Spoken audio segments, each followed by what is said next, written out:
Hey everybody, it's Tony Codesmati from GreatVocalMajority.com, website, YouTube channel, and podcast.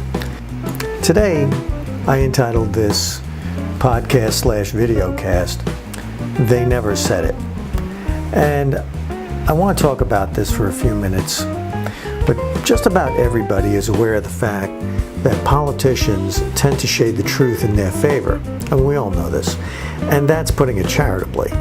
Not all politicians lie, and not all politicians who do lie about the same things or lie in the same way. Liberals and leftists, though, notoriously misquote their opponents and then ridicule and condemn them for things that they never said.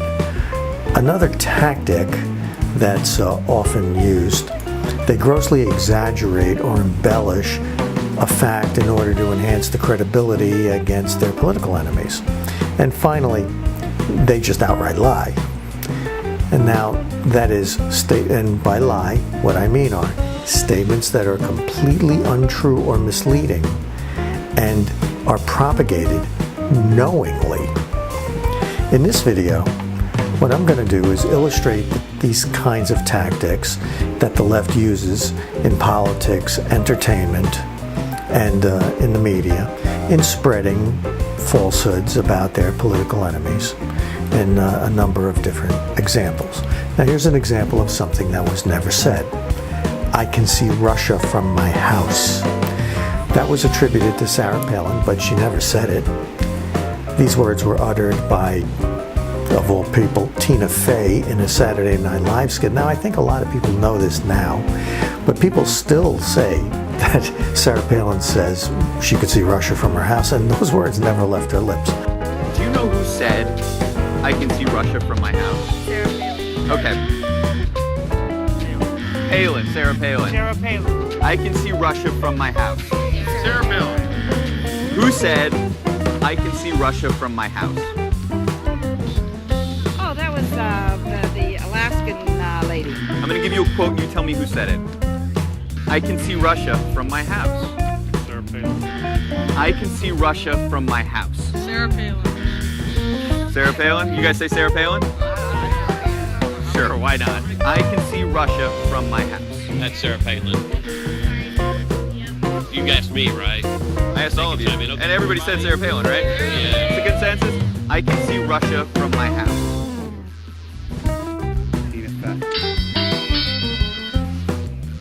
I can see Russia from my house. Sarah Palin? No. Oh, no kidding. Tina Fey pretending to be Sarah Palin. Oh, okay. And I can see Russia from my house.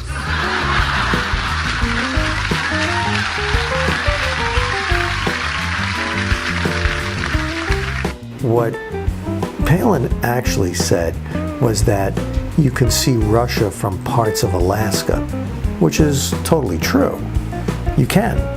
What insight into Russian actions, particularly in the last couple of weeks, does the proximity of the state give you? They're our next door neighbors, and you can actually see Russia from land here in Alaska. Another deliberate misquote was attributed to Donald Trump when he said, supposedly, Vladimir Putin is a great leader. Now, that's supposed to support the leftist position that Trump admires Putin because he's an autocrat. But Trump actually said Vladimir Putin is a strong leader.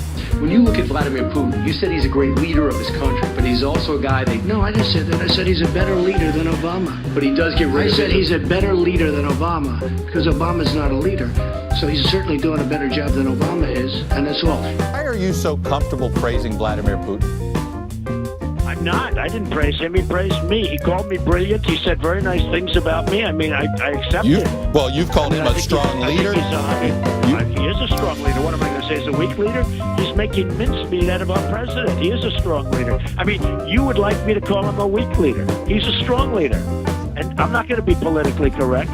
He's got an 80% approval rating done by pollsters from, I understand, this country, okay? So it's not even done by his pollsters. Now, the difference may seem small, but it's a very significant difference. And here's why. When you call something great, you're making a value judgment on it. You're saying that it's great and connotes something positive. But strong carries much less of an implicit value judgment, and it's really more descriptive in nature. Either if you're strong, you're strong. If you're not, you're not. I mean, I can't call somebody strong when they're not strong. Try to put it in another way. You could argue that Putin is a strong man, but you would not argue that Putin is a great man. I think that kind of sums it up. And now another thing that they do is they have gross exaggerations. Here's a good example. All 17 intelligence agencies agree that Russia interfered in our election. The Russian government has engaged in espionage against Americans. Then they have given that information to WikiLeaks for the purpose of putting it on the internet. This has come from the highest levels of the Russian government, clearly from Putin himself, in an effort, as 17 of our intelligence agencies have confirmed, to influence our election. And when you get a lot of experts agreeing on the facts, sometimes they're wrong, but when you get 17 intelligence agencies agreeing on something, I used to be on the intelligence board. I always voted no, just so it wouldn't always be 17-0. When you get all of them agreeing on something, that's rare, that's unusual. The other thing that was fake news coming from President Trump is when he said, well, I keep hearing it's 17 intelligence agencies that say Russia meddled in the election. I think it's only 3 or 4. Where does that number come from? Where is this 3 or 4 number come from? As you know, the IC was a coordinated product from 3 agencies, CIA, NSA, and the FBI, not all 17 components of the intelligence community. Those 3. Now, this was a meme that was used by Democrats to add weight to the contention that Russia's interference in the 2016 elections swung it in favor of Donald Trump and had a material effect on the outcome. Now, this has been shown to be false, and the truth was really just 3 agencies plus the Director of National Intelligence, making it 4 agencies, really made the contention about Russian interference, and that was the FBI, the CIA, and the NSA. And they did that because they had jurisdiction. Now, the other 13 agencies that make up the intelligence establishment had no jurisdiction into the realm of elections. I mean, you're talking about the Office of Army Intelligence, Marine Intelligence, Naval Intelligence, Air Force Intelligence, Coast Guard Intelligence, the Drug Enforcement Administration, Department of Homeland Security. I mean, you had a whole number. They even have the satellite intelligence. And, I mean, forget it. There was just so many. And then you have what I'll call deliberately misleading lies. Misleading statements that I think qualify as lies. Like, one example of this is saying things like Donald Trump declared bankruptcy several times, and the clear implication is that he declared personal bankruptcy. Well, according to researchers at Forbes magazine and elsewhere, Donald Trump has never declared personal bankruptcy. That's totally untrue. But where does this lie come from? Well, Trump has equity positions in a lot of companies. I have never gone bankrupt, by the way. I have never. But out of hundreds of deals, sir, excuse me. That's your line, but your companies have gone bankrupt. What am I saying?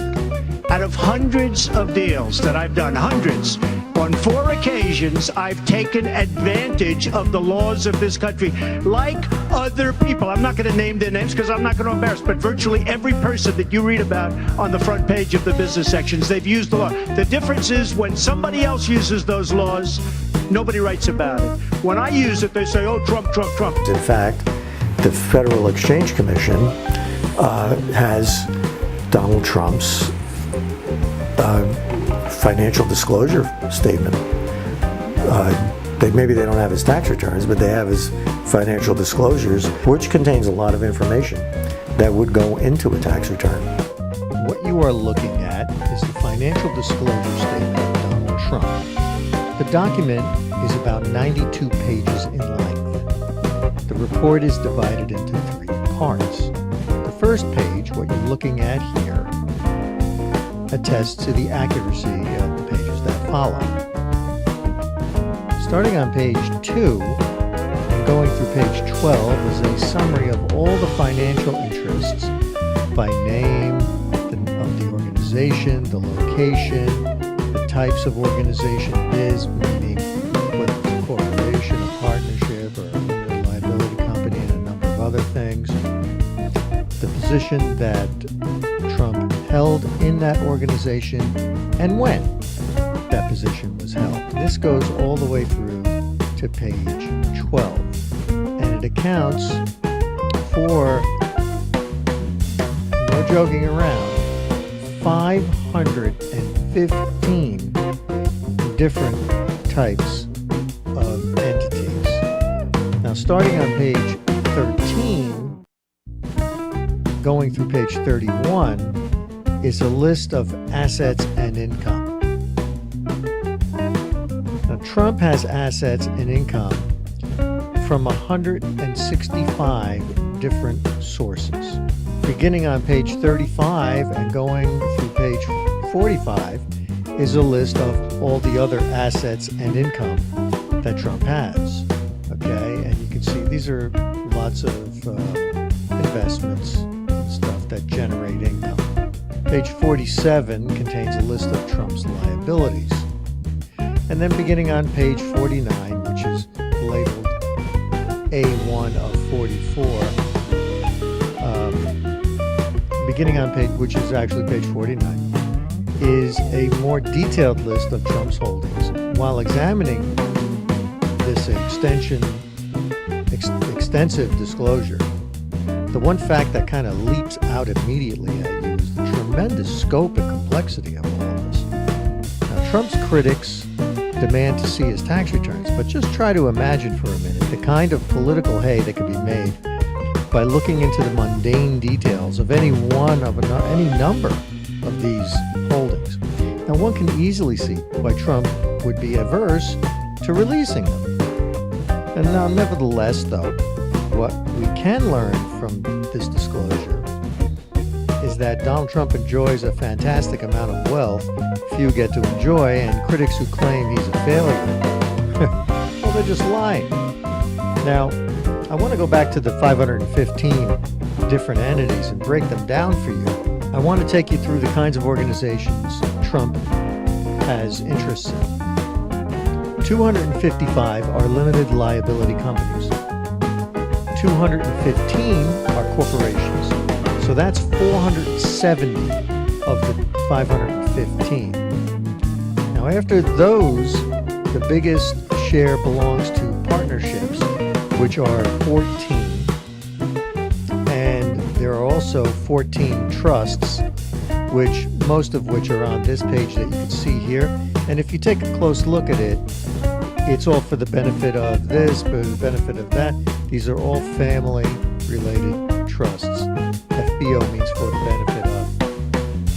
So these are just trusts for children, grandchildren, relatives. And then after that, Trump has interests in 7 foreign entities, which I'll get into in a minute, 6 condo associations, and 1 nonprofit, and also 1 foreign corporation, which I will also talk about, and 2 that where the organization type is unidentified, but they relate to a business interest in Nova Scotia. So who are these foreign entities and foreign corporations, of which there are 8?